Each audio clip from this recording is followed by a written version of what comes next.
to be kidding me. Jalen Waddle has a Dolphin touchdown. And he will score. Field down the near side, man open, touchdown.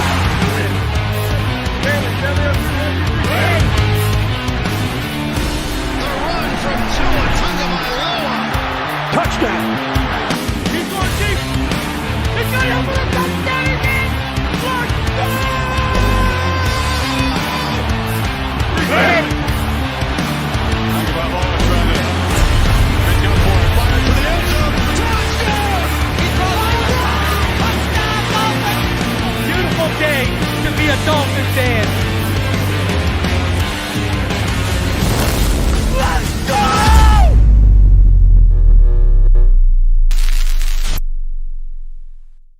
What is good, Fin Nation? What's good? It's your boy Reason.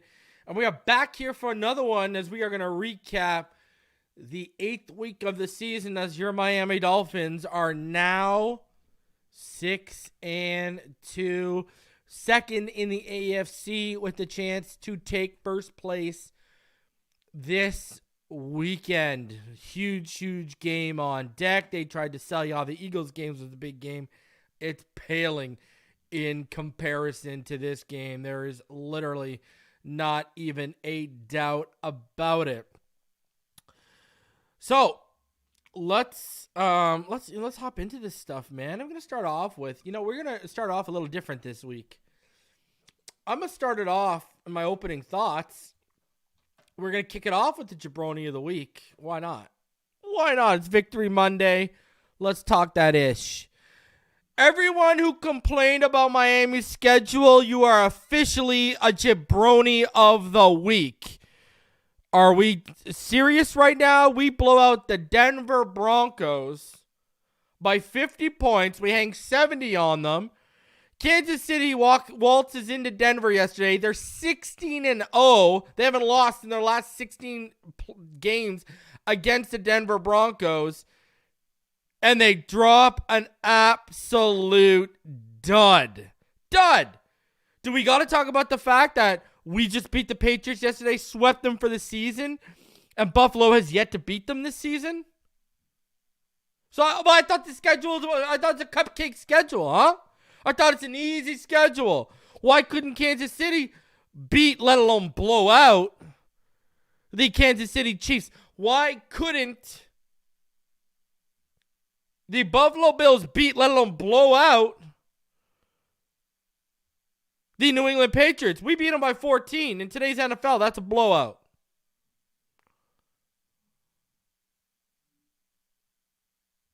So, where are we at here with this?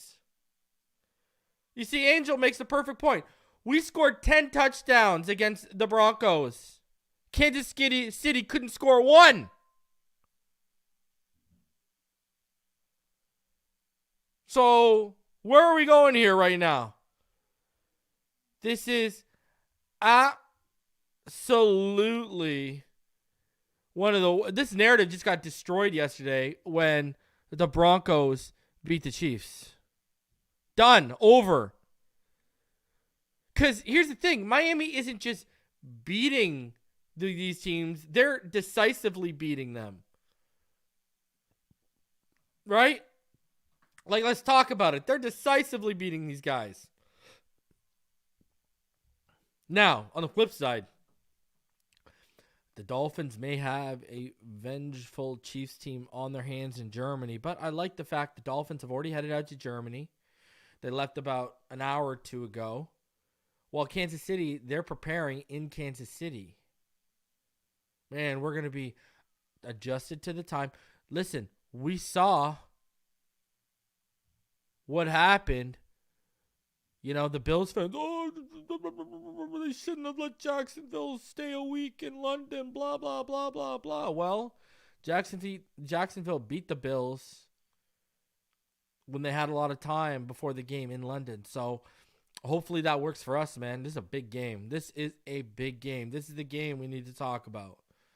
Not your Eagles game that people tried to overhype y'all on, or a week 4 matchup with the Bills. We are week 9. About to head in to the bye after this game with the opportunity to take the AFC, not just the AFC East, the AFC by the shorts and curls heading into the bye. This is a game.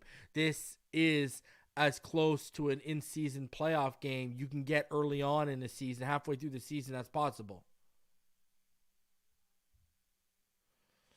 So this is a big game, man. This is huge, huge, huge, huge, huge. Listen, another thing I want to talk about too.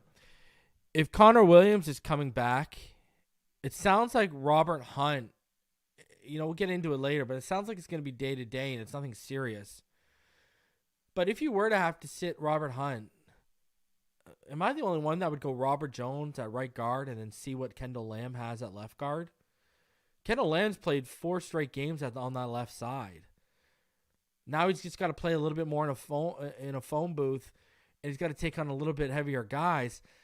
But if Robert Jones is our right guard, man, I like the thought of Kendall Lamb at left guard a whole hell of a lot better than Liam Eichenberg. Lester Cotton maybe, but that's something I think they should. That's something I think they should fiddle with. That's something I think they should play around with. You know what I mean? So, we'll see if they do it. We will see if they do it. But, that is something I would consider with Kendall Lamb. I think right now Robert Jones is our best interior.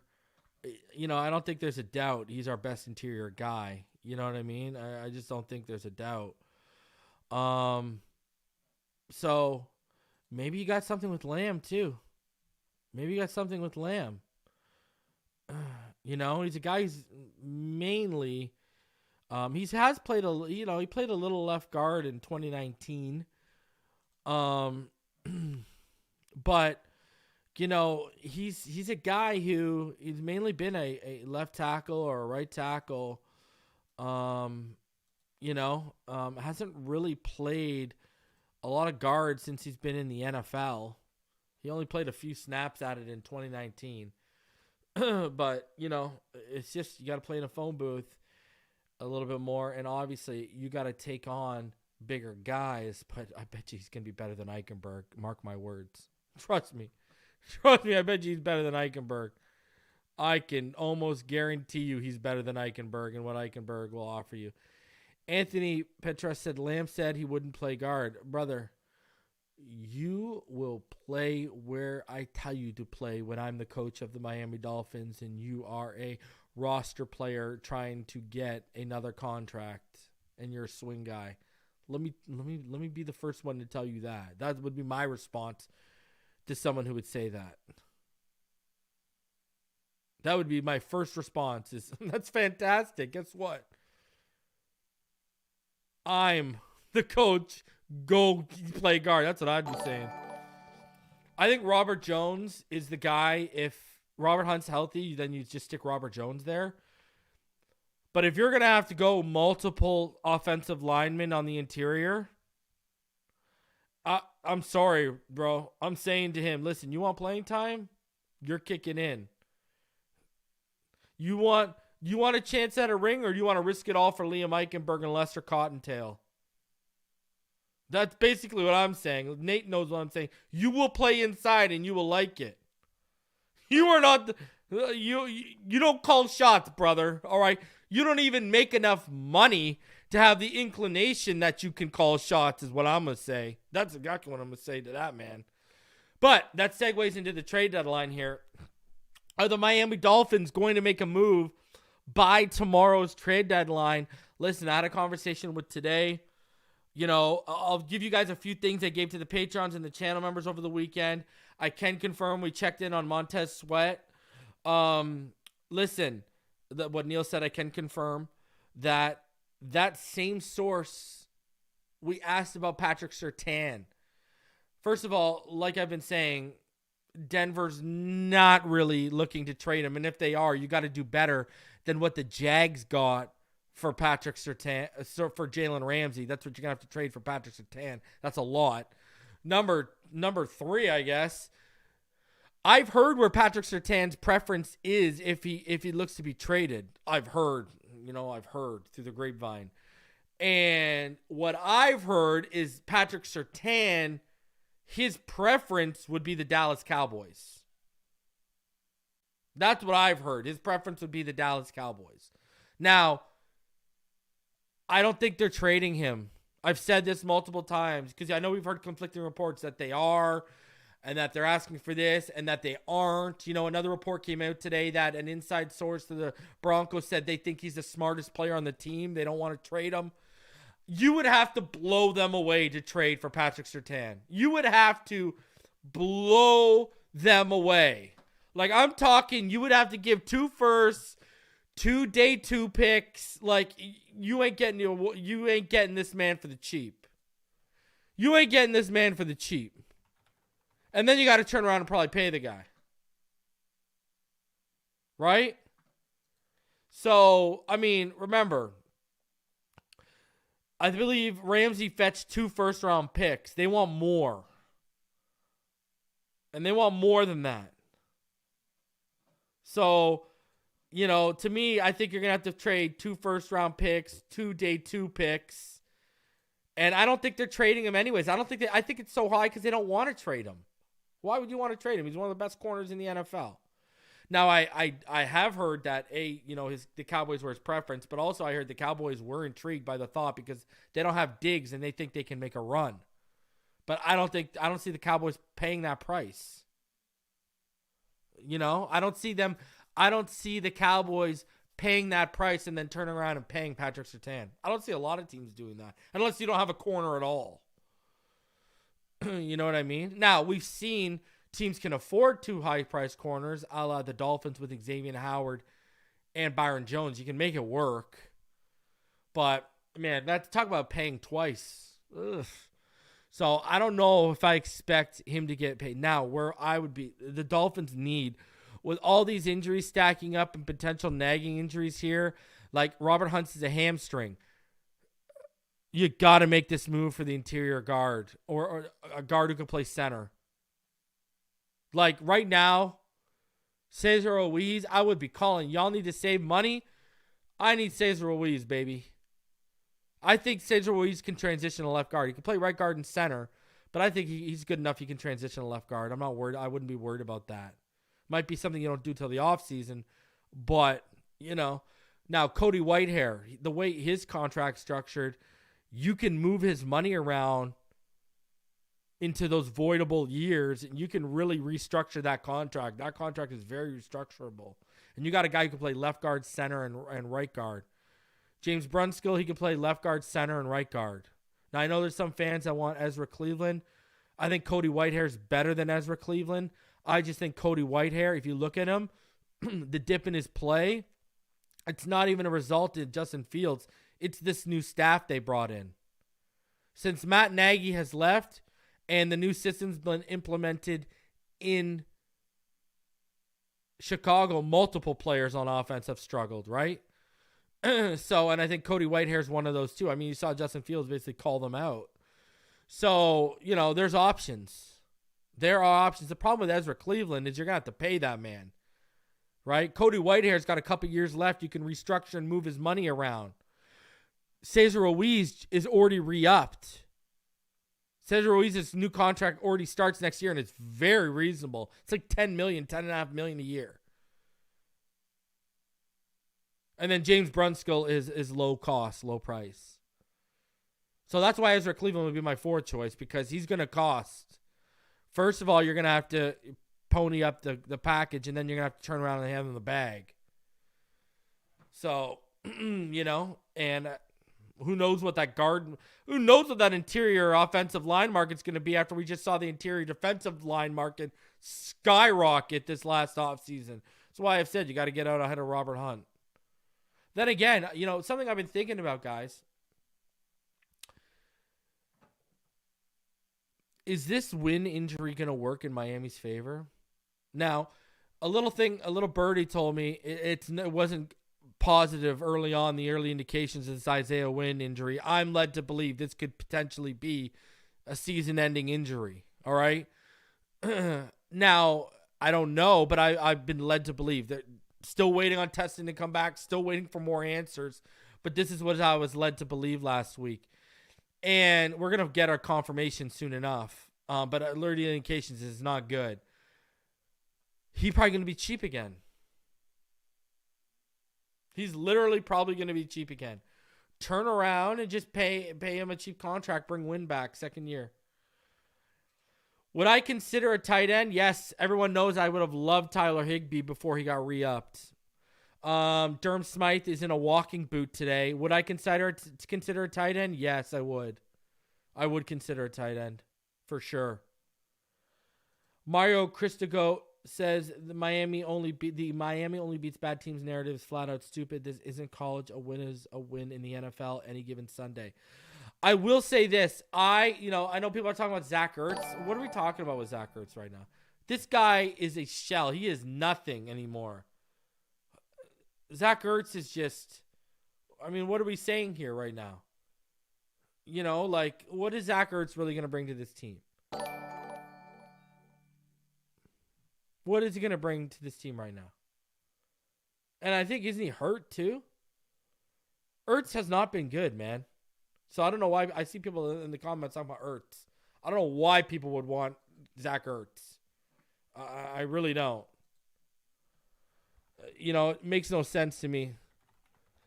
Higbee would have been my target before he got re-upped. Now you can't basically, you can't make that move. They're not going to turn around and trade him. Let's be honest with that. What's out there really in terms of trade value? I don't expect the Vikings to turn around and trade TJ Hawkinson. The Patriots, they're not going to be friendly if we want to go after a guy like Hunter Henry. They're not going to, cut us any slack, A guy that might be a nice sleeper pick, but he might cost something, and then again, it's the Cardinals. What if you try to make a move for a guy like Trey McBride? 23, young, can come over. You know what I mean? Maybe that would be a guy I'd look at is a Trey McBride. Hey, the Giants are getting a lot of calls. Is Darren Waller in play right now because it's not working? And are you guys willing to listen on offers for Darren Waller? We reunite him with Frank Smith. That's a very interesting one. If you could get Darren Waller on the cheap, that would be interesting. But, what if you make a move with Chicago Bears? Call him on Cole Kmet. He's never achieved his potential. Can he achieve his potential with Mike McDaniel in this offense? Cole Kmet's got a lot of tools.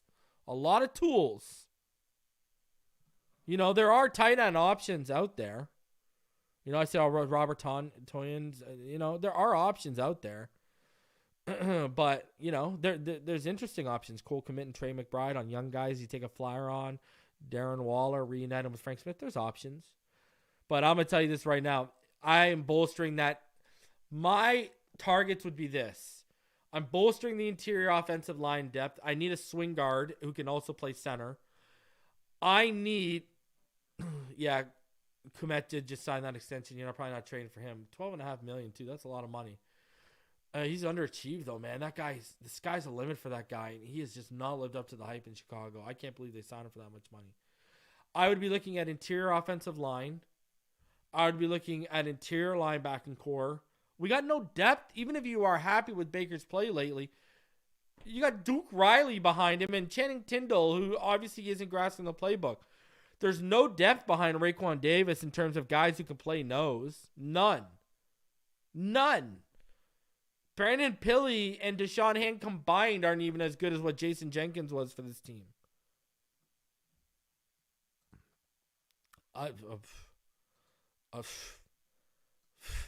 Don't tease me, Jason.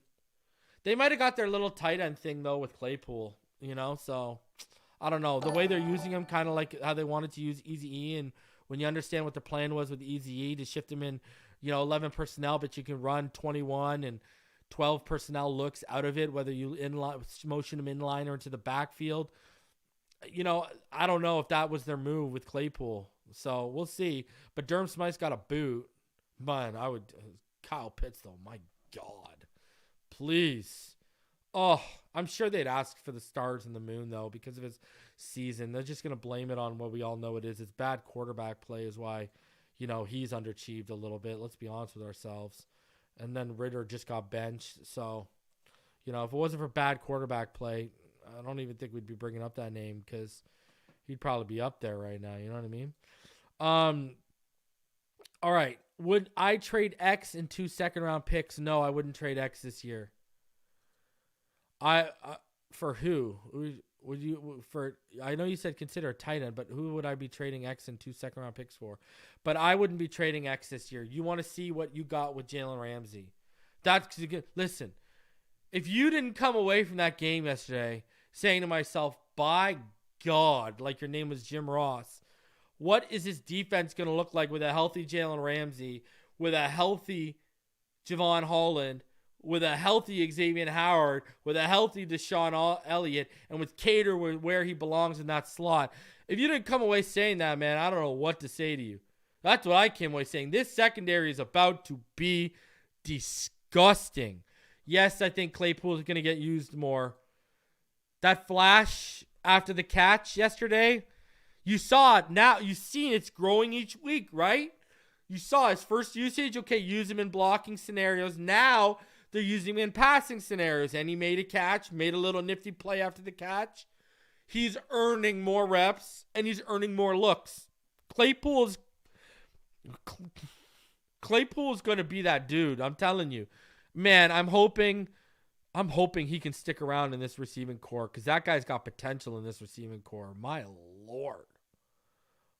Lord, does he ever.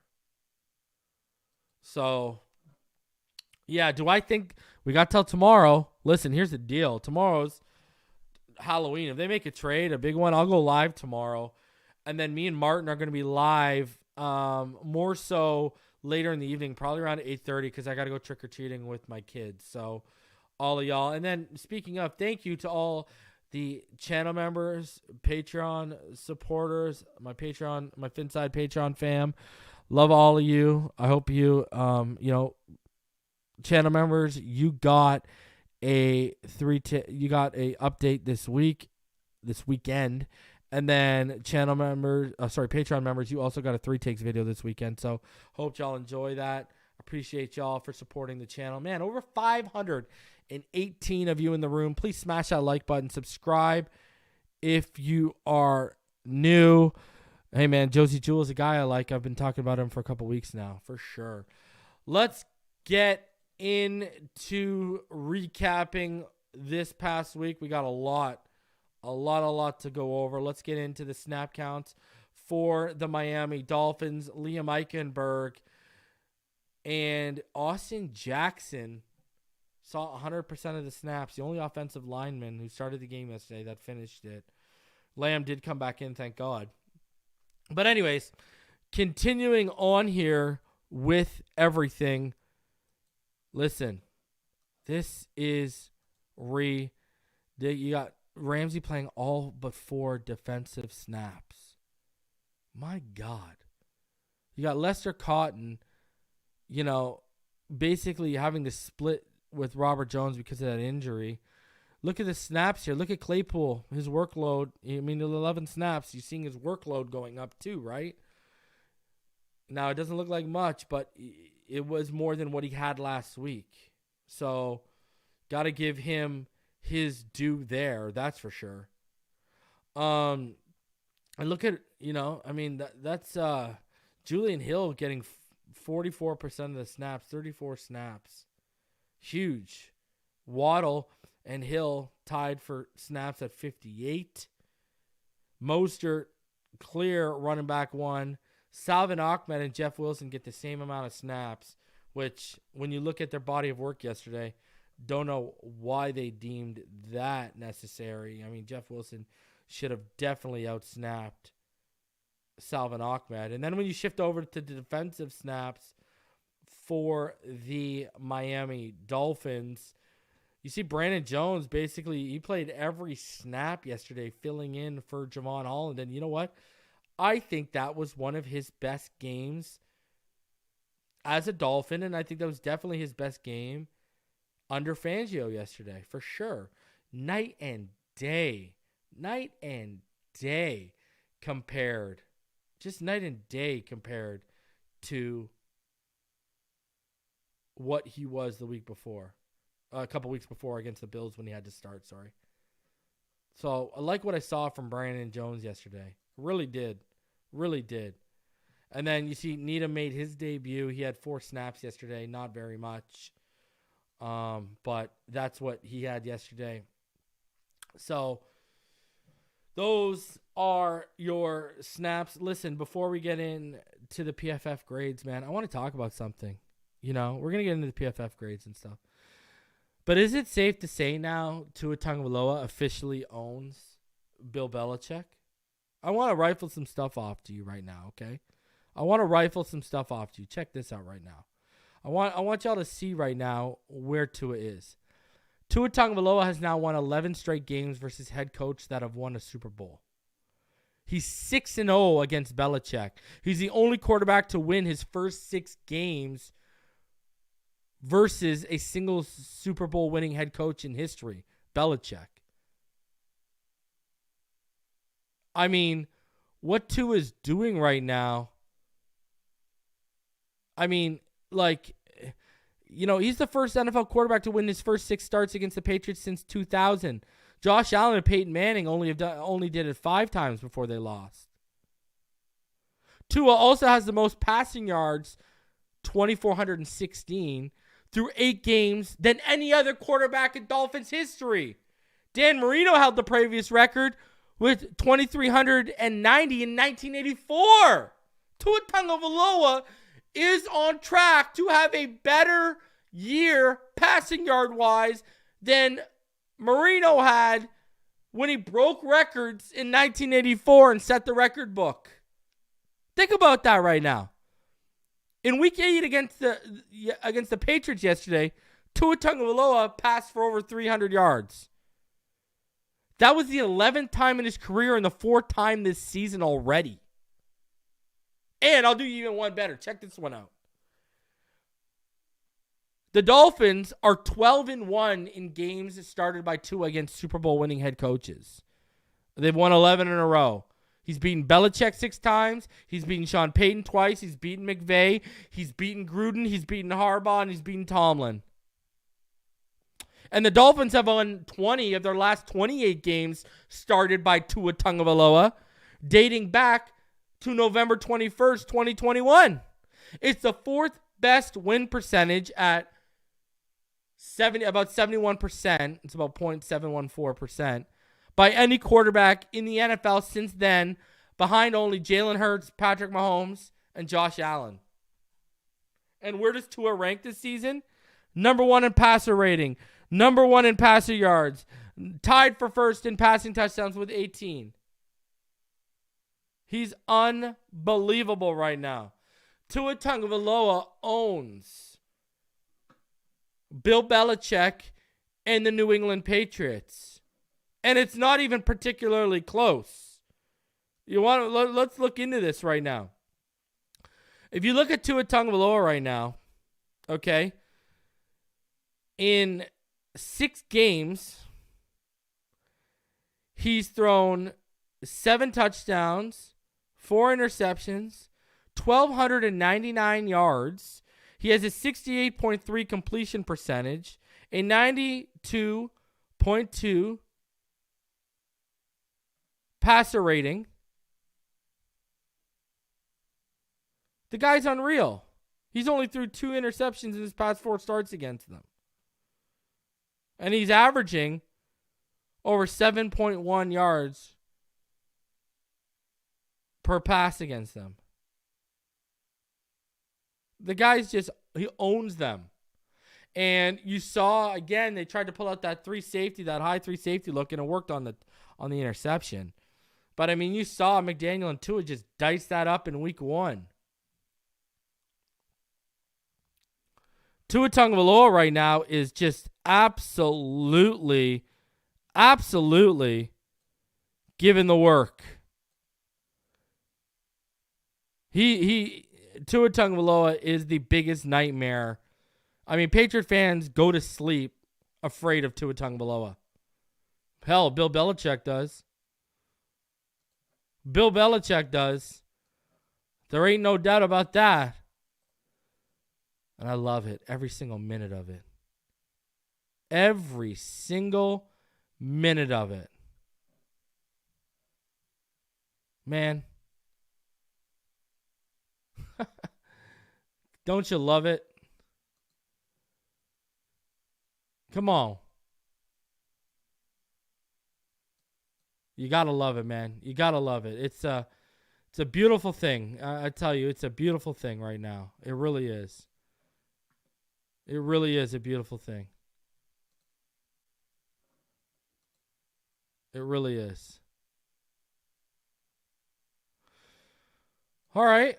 Well, let's get into the PFF grades. That said, and heading over to the PFF grades right now, I mean, we're going to get into it. It was a good day for Tua Tagovailoa. It was a fantastic day, in fact. All right? It was a day to behold for Tua Tagovailoa. Man, he did his thing. Tua Tagovailoa did his thing against the New England Patriots. That's for sure. There ain't no single solitary doubt about it. So let's get into it. That said, where is what is going on here? The window, like,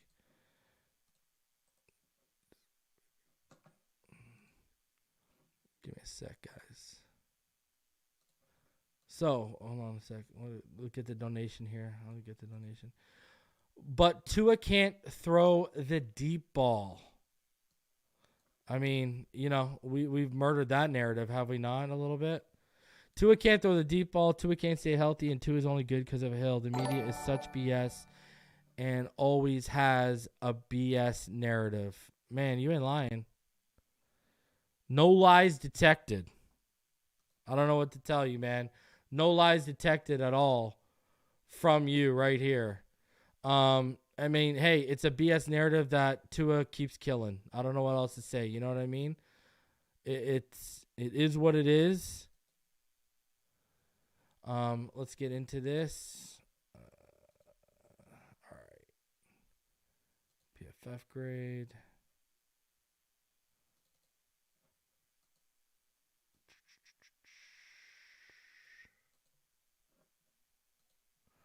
All right. So let's get into this. The offensive grades for all of y'all. Here is what we had with Tyreek Hill leading the way. He had a 79.7 grade. Good stuff from Tyreek Hill. You love it. Love to see it. Love to see it, man. Good stuff from Tyreek Hill. Man, if that's him playing with a hip injury, my Lord. Chase Claypool, he had the second highest grade on only 11 snaps, 75.3. Tua had the third highest grade, 72.4. Cedric Wilson, fourth highest grade, 71.1. Jalen Waddle came in at fifth at a 66.6. And then the worst graded was Julian Hill, Braxton Barrows, Robert Hunt, Liam Eichenberg, and Alec Ingold.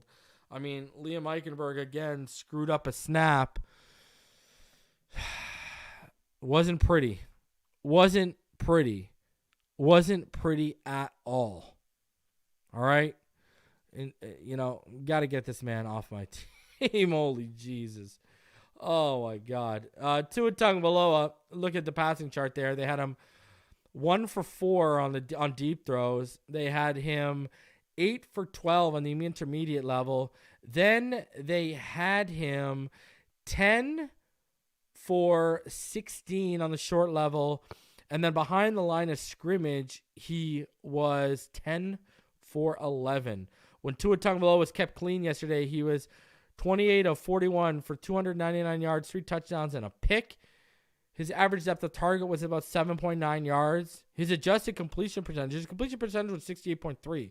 But he had 4 drops. His adjusted completion percentage was actually about 78%. When Tua was under pressure yesterday, he was 1 for 3 for 5 yards. So look at Tua's. They charged 4 drops yesterday. 4 drops. And when you go back into receiving, you can find out who the drops were charged to. Jalen Waddle was charged with 3 drops. Tyreek Hill was charged with 1. When we look at the blocking yesterday, this O-line, with that makeshift O-line, only allowed 2 pressures. 2 pressures, ladies and gentlemen. 2 pressures. Are you crazy? Wow. Lester Cotton and Robert Hunt were the only ones that allowed pressures yesterday. 2 pressures. That's incredible. Yeah, boys, I see you in the chat talking about it. San Fran should have never played Purdy yesterday. It looked like he held his head after one of those hits yesterday. It looks like they did to him what we did to Tua last year. Should have never played him that quickly. But 2 pressures from that offensive line. That makeshift offensive line only allowed 2 pressures. That is impressive. I'm sorry. But you got to give Butch Barry, Frank Smith, and Mike McDaniel their flowers. That's very impressive. Defensively, Jalen Ramsey was your highest rated defender, coming in with a 90. David Long right there at 88.4. Man, he's starting to look more and more like the guy we signed. I love David Long's play. Jalen Phillips, he was solid yesterday, minus a few missed tackles. He comes in with an 85.5. Eli Apple comes in 4th at a 78.6. I guess they don't grade effort because his effort on that Ramondre Stevenson first down in the 3rd quarter where Jalen Phillips missed a tackle was awful. I would have given him a 0 based on that. Bradley Chubb, 76.3.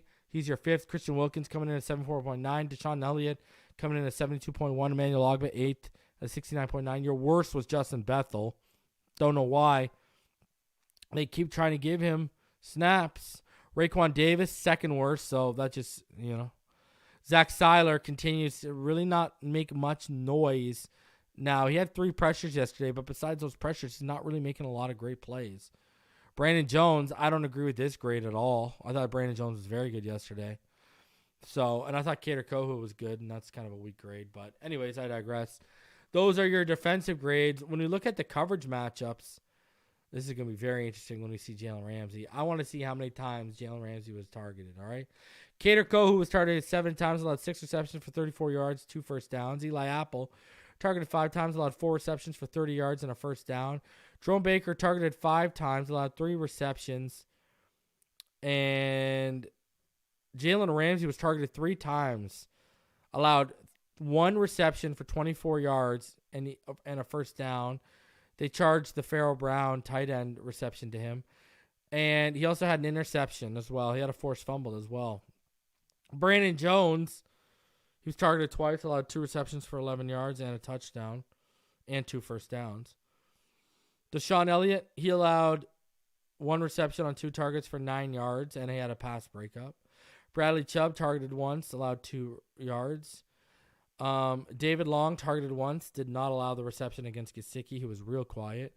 And Justin Bethel was targeted once, allowed 1 reception for 24 yards, 1 first down, and a touchdown on that when he got cooked.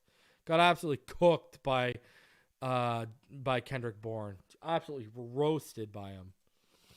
So those are your PFF grades. Ladies and gentlemen, still got over 550 of you in the room. Please smash that like button. Subscribe if you are new.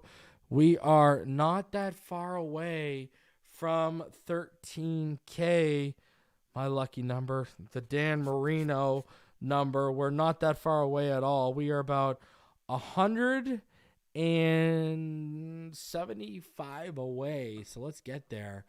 Hey, man, Mecca, Tua didn't only prove... Guys had proved that before, my friend.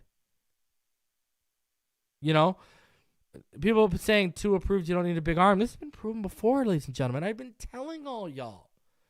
Give me high-level efficiency. Right now, I believe Tua is the third in the NFL in efficiency. It's him. It's Josh Allen's actually gone up to number 1. Josh Allen, Mahomes is number 2, and then Tua is number 3. Give me high-level efficiency, high-level accuracy, and high-level football IQ. Tom Brady built a 20-year dynasty on those 3 things. You don't need a big arm. You can murder teams on the short to intermediate level, then kill them over the top. That's what Tom Brady made a living off, a rhythm timing offense that was predicated on high-level efficiency, high-level IQ, and high-level accuracy. That's it. His game breakers came up the seams. They didn't come on the outsides, right?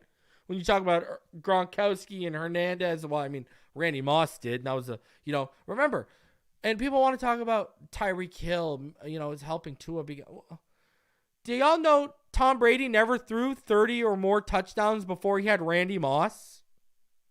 Then go count how many times Tom Brady threw 30 or more touchdowns after Randy Moss came into him. I've been trying to tell all of y'all. It's same thing with Josh Allen. Did Josh Allen look like the type of quarterback he is right now before Stephon Diggs? Other players can make other players better. I don't know where this mindset comes from, that elite wide receivers can't help the growth and development of quarterbacks. It's been happening for decades. This ain't a new trend. This is not a new trend at all. So I don't know why people are acting like, Tyreek and... I'm going to tell you, Tyreek and Tua are the best quarterback wide receiver combo in the NFL. Tyreek Hill is doing things he never did with Patrick Mahomes. But you're trying to say Tyreek makes... But Tua ain't got nothing to do with that? Stop right now. If you would have given these guys 10 years together, I'm telling you, put me on the record right now. If you would have given Tyreek Hill and Tua Tagovailoa 10 years together, they would go down as the best quarterback wide receiver combo ever. Ever. No, it wouldn't even be close. I'm telling you. It wouldn't even be close. Tyreek Hill in 10 years would put up 15 to 20,000 yards with Tua Tagovailoa. And I'm not even exaggerating. Over a 10-year span, he would average 1,500 to 2,000 yards a year with Tua. So he's going to put up 15,000 to 20,000 yards over 10 years with Tua. That's ridiculous. So you know. That's freaking ridiculous. And they tried to tell us, the pocket quarterback's dead. Blah, blah, blah, blah, blah. Nah, it ain't dead. It ain't dead. Tua Tagovailoa taking us back to prime Brady, baby. I don't know what to tell you right now. No one talked about... Again, I go back to this. Tom Brady, sure, he had won championships, but he had never thrown for... He didn't look like an elite passer of the football when it came to touchdowns and yardage until Randy Moss came trotting in. But no one mentioned anything about that and said, Randy Moss made Tom Brady as a passer, when he did help make him. He didn't make him, but he did help him take a big leap in his development as a passer. That is undeniable. And you're having the same thing happen with Tua and Tyreek. That's literally what you're having. So that's just what it is. I don't know what to tell you. And not every big arm quarterback is Dan Marino, Dolphin fans. Let's be honest. Justin Herbert couldn't tie Tua Tagovailoa's shoelaces, let alone Dan Marino. All right? Let's be honest. Let's be real about that. Okay? And again, let's go back to the greatest show on turf, 1999. Kurt Warner never had the biggest arm. Did anyone in the chat actually watch him? Because I watched a lot of Kurt Warner. Watched him, and no one talks about how good he was in Arizona. I mean, look at that. He learned with, look at the guys, Isaac Bruce, Torrey Holt, right?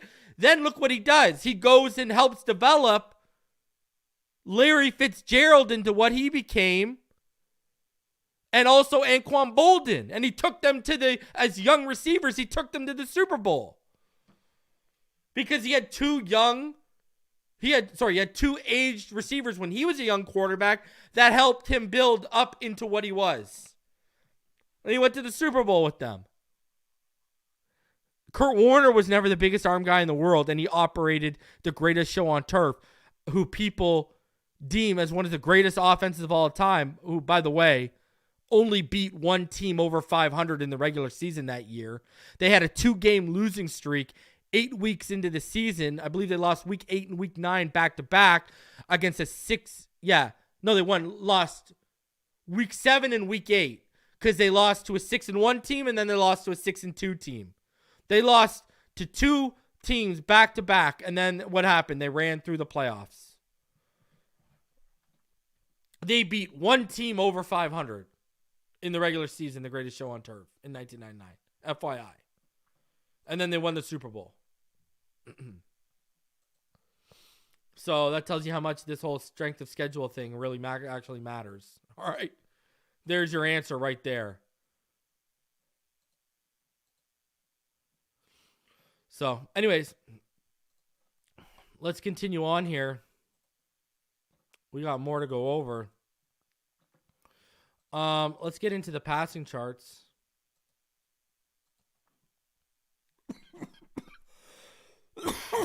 Hold on. Whoa.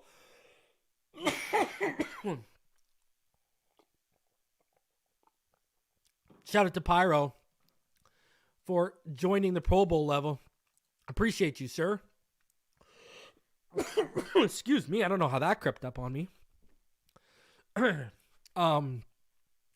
Anyways, Mac Jones, a little bit better than the first time. Not dinking and dunking like he was.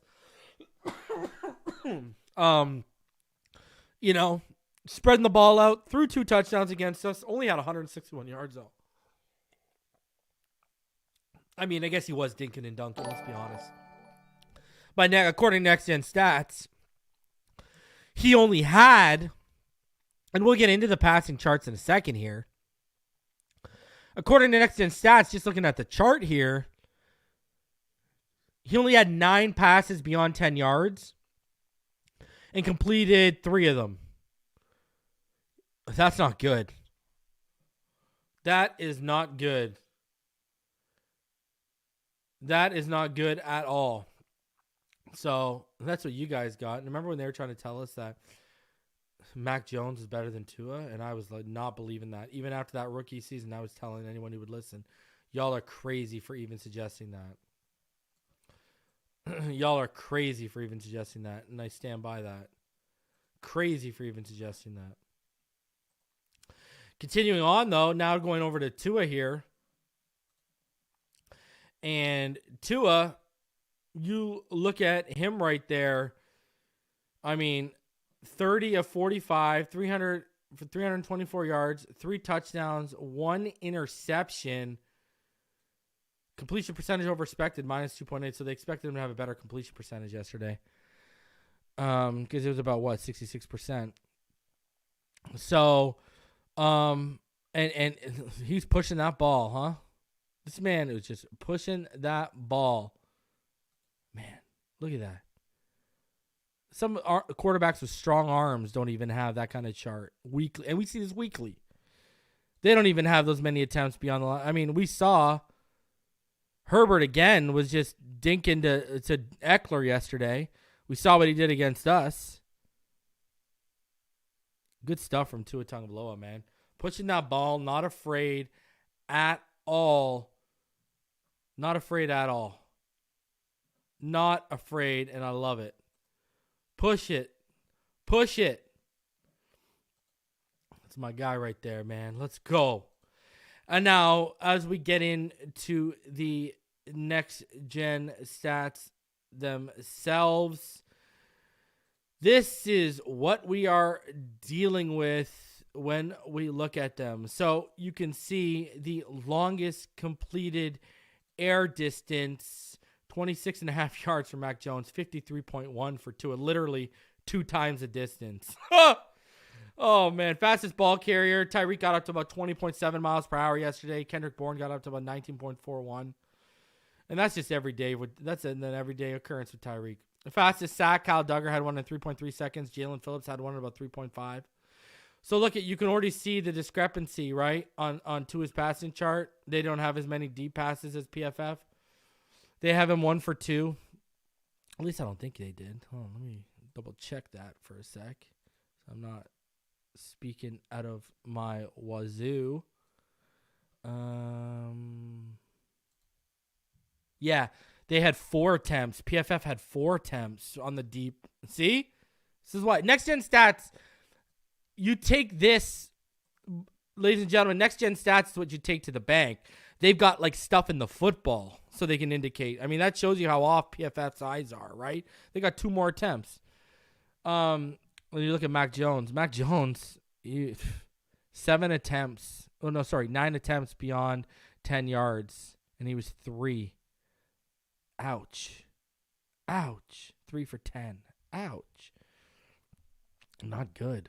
Tua Tagovailoa beyond 10 yards, though. I mean, you're talking about a different story. Just from 10 to 20 alone, he was 8 of 14. So he's about 9 for 15 from beyond 10 yards. From the line of scrimmage to the 10-yard line, the short level, he was 10 of 16. And then beyond the line of scrimmage, he was almost a perfect 11 for 12. So there you go. Rushing the football, not much to talk about yesterday. Raheem Mostert had 13 carries for 46 yards and a touchdown. Ramondre Stevenson, 10 carries for 39 yards, 0 touchdowns. Tua Tagovailoa, 6 carries for 8 yards. Jeff Wilson, 5 carries for 23 yards. Ezekiel Elliott, 3 carries for 36 yards. Mac Jones, 1 carry for -2 yards. Average separation for receivers per route ran is about 2.94 yards around the league. The Dolphins had everyone but Chase Claypool out of their top 5 targets beat that. Barrios was about 3.37 yards. Waddle 3.67. Tyreek 3.03. Smythe 3.67. And why this is amazing at 3.03 is because a lot of the times he's double teamed and he still creates that separation. Claypool came in at a 2.36. Now, when you flip over, the Patriots only had 2 players above that. Demario Douglas at about 3.3 yards. Hunter Henry at about 3.5 yards. Then Kendrick Bourne was below it at 1.45 yards. Mike Gesicki below it at about 2.57 yards. And Devontae Parker below it at an even 2 yards. The average separation from quarterbacks for pass rushers around the league is about 4.56 yards. Barmore was the best for the Patriots at about 4.59 yards. Deontay Wise was about 5.19 yards. White was 5.38 yards. And then Jennings, 5.8 yards. For the Dolphins, though, Jalen Phillips was almost there a lot, 3.83 yards. Wilkins at 4.49 yards. Bradley Chubb, 4.76 yards. Sealer at 4.78 yards. So Jalen Phillips, man, crushing the league average, well below the league average. Man, just almost there yesterday, man. Good game from Jalen, man. Could have had some more tackles. Should have finished with more tackles. Could have possibly had about 10 tackles yesterday. Good stuff from Jalen Phillips, though. Real impressive stuff from Jalen Phillips. Like what I saw. Liked what I saw all day from that boy, Jalen Phillips. He's doing it. He's doing it, man. So he's just getting better and better with every opportunity. Love to see it. Love to see it. All right. Now, I'm sure everyone wants some updates. Everyone wants to see what the deal is. So here is the latest from Barry Jackson on the injury front, from everything there is to talk about. So for Dolphins, offensive line starters continue to deal with injuries, but there is some measure of good news. Taron Armstead will accompany the team to Germany, and Mike McDaniel suggested his 21-day practice window could open on Wednesday. Depending on how he progresses, he could be activated Sunday or after the November 12th bye. He has missed the past 4 games with a knee injury, but is now eligible to come off the injured reserve. Robert Hunt's hamstring injury does not appear to be a long-term issue. McDaniel called his status day-to-day. Hunt sustained the injury in the second quarter against New England and made an effort at halftime to warm up to return to the game, but wasn't able to. Connor Williams could be ready Sunday. He was active against the Patriots, but didn't play because it was a protective measure, according to Mike McDaniel. He was able to play. We were worried about the ramifications if he did play over the course of a 4-quarter game. So Kendall Lamb, hold on. Let's go. Javon Holland, who missed Sunday's game, remains in concussion protocol, but is doing well and progressing how he wants. He's going to travel with the team, so he'll probably play. Kendall Lamb and Zach Seiler and David Long are all day-to-day, but he's optimistic about the status of all three. Durham Smythe was walking around the locker room with a walking boot, but is moving well. Smythe is as tough as they come, McDaniel said. Nothing he won't battle through. Now, McDaniel said the Dolphins will be practicing in Germany this week while the Chiefs will begin in preparations in Kansas City. Why did McDaniel decide to fly his team to Germany on Monday evening?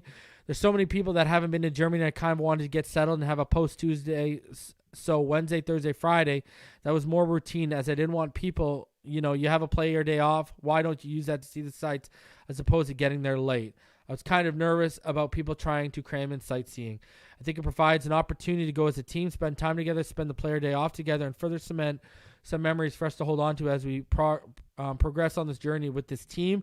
That was kind of my thought process behind it. There's some science stuff that I won't bore you. Don't call me on that because I can't. It was like from back May or April when we made this decision, so I can't remember the science. While the team is in Germany, McDaniel will encourage players to do things together, their strengths in numbers. Salvin Ahmed and Jeff Wilson played the same number of offensive snaps on Sunday, 19 apiece. Why is Ahmed playing as much or more than Wilson in Wilson's first 2 games back? McDaniel said it's about Ahmed and his development as opposed to Wilson returning from injuries. It's more about deserving opportunities and doing whatever you can control with those opportunities. What SA has carved out since last year, he necessitates the opportunity to make plays. He did it all preseason. He has proven it in games this year. He's a playmaker. When they get hot, we keep feeding the hot hand. McDaniel watched Patrick Mahomes before he was drafted as a gunslinger out of Texas Tech. You knew he had a chance to be exception to the rule. He wasn't playing in any rhythm and timing offense. Felt very, very different than an NFL game. He could make every NFL throw. You could tell he was a special human being. It has been cool to watch him develop. Listen, I got to push back a bit here. Ahmed has done nothing to justify these extra carries. Let's not lie to ourselves. Just because you were there and you picked him up as a UDFA with Shanahan in San Fran. I mean, I'm going to push back on that. I don't.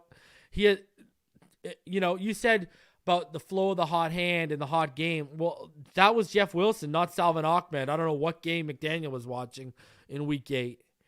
Now, I think this team is going to have Xavier Howard, Jalen Ramsey, Connor Williams, and I think Teron Armstead is going to push to play this weekend against the Chiefs. Get ready. And I will add this. If they trade for a player by tomorrow's deadline, I don't know if I see that player making the journey to Germany and playing this week. Hey, they could, but, I mean, that's a long shot. That's a legitimate long shot. Let's be honest here. All right? That is a long shot, I think. And finally here, I gotta, because there's good stuff here from Peter King in Football Morning in America, and he's talking about the German mega game. It's an excellent question. Does the NFL regret putting one of the games of the year, the 7-2 Kansas City Chiefs against the 7-2 Miami Dolphins in the Sunday morning 9:30 a.m. Eastern window on NFL Network instead of in prime time when it could have been a ratings monster? Well, no one inside the NFL offices would ever admit it. Of course, there has to be some regret, but I'm going to tell you how it happened and why it's pretty logical that the game ended up in Germany. 5 major reasons. 1, every team has now mandated to play a home game at an international site at least once every 8 years. Kansas City wanted its game to be in Germany, where it's been has a global marketing rights in one of the years when it's scheduled to have 9 home games. In 2022 and 2024, AFC teams were and are slated for 8 home games. In 2023, with 9 home games for AFC teams, it was the obvious choice. Number 2, the NFL doesn't like to schedule division teams as international foes unless those teams agree to make the trip. No way Denver, Vegas, or the Chargers would volunteer for trips of 10 hours or more to Frankfurt this year. That left 6 Kansas City home games: Buffalo, Chicago, Cincinnati, Detroit, Miami, Philly. Heck of a home slate. Kansas City did not want to lose its Chicago home game. The Bears were scheduled to be in Kansas City only once between 2016 and 2030, and that was this year. In the Midwest, the 103-year-old Bears have fans everywhere, and Casey felt it would have been a disservice to those fans to go 15 seasons without a visit by the Bears. That left 5 Kansas City home games. Keep in mind the NFL has to have its schedule in place by early May, and the defending Super Bowl champs are going to max out with 6 primetime appearances plus multiple doubleheader appearances on Fox and CBS. Let's go back to early May and look at the KC schedule. The Philadelphia Super Bowl rematch was a lock to go primetime, and it became the November 20th Monday night on ESPN ABC. Buffalo, Cincinnati, Miami, probably in that order, seemed like good national TV games. I say in that order because back in April and May, the Bills and Bengals were clearly more desirable TV than Miami. So the NFL made KC Buffalo and KC Cincinnati the late window doubleheader games in weeks 14 and week 17 respectively. That left Kansas City 2 home games in Germany, Miami or Detroit. X factor now. The league also had to find a kickoff game foe for Kansas City on September 7th. Yes, the league could have made this a division game. Raiders and Chiefs was very, very neatly put in that slot. I can tell you the league was seriously considering that game, but the NFL Broadcast Committee has often said internally, teams play their way into the national games. Detroit was 8-2 down the stretch last season. The Lions had a zilch to play for in Week 18 at Lambeau Field, and the Packers had a playoff spot to play for. Yet the Lions beat Green Bay and played valiantly that night. Inside the NFL, there was a fascination with the potential of the Lions. The league never has to put the most desirable matchup as the first game of the season because the ratings are going to be solid anyways. So they put the Lions in the opener over Miami and the Raiders. Good call. Detroit 21, Kansas City 20. That left Miami for Frankfurt, and once again, like the endangered cat stuck in the tree, the NFL has fallen out of a redwood and landed on its feet with a TV decision. Set your alarms next Sunday, America. Definitely set your alarms because we'll be live on this channel for that game, so you better set your alarms. Dart says, so if we blow out the Chiefs, will the narrative be, oh, it's because it's in Germany, or do we finally get respect? Nah, man, we get respect if we blow them out. I ain't trying to hear no Germany. Both teams had to make that same travel. I ain't trying to hear nothing. I ain't trying to hear no excuses, man. Especially, to put them into a losing streak, that would be huge. Name the last time they had a losing streak. So I'm just saying. Big chance for this Dolphins team. Big, big chance. Guys, I'm going to be back tomorrow night. Look for me around 8:30-ish with Martin. Got to do some trick-or-treating. Halloween special. Guys, we got a lot of plays to go over. We got about 52 plays to go over. Tua had a stellar game. He was unfreaking believable, man. And, let's go. This is going to be a huge game this week. Huge game this week. Let's go. Let's get it done, baby. Oh, man, I can't wait. I can't wait. This is going to be, a good season. There have been 2 matchups in the last 50 seasons between the current season's leader in pass yards and pass touchdowns and the previous season's leader in both categories. Kurt Warner and Peyton Manning in 2001, and now Tua Tagovailoa and Patrick Mahomes in Week 9. Let's go. So there is a lot to this game. There is a lot to this game. All right? I want people to realize right now, in Miami's run defense, ladies and gentlemen, I told y'all to wait 8 weeks. All right? They're allowing 95.9 yards per game, about 3.9 yards per carry. Those are better than their totals in 2022. And since week 2, the Miami Dolphins defense has allowed 78.7 yards per game and 3.5 yards per carry. That would be top 3 in both categories. Let's go. That defense is coming together, ladies and gentlemen. There is literally no doubt about it. Listen, I'll see all y'all tomorrow night.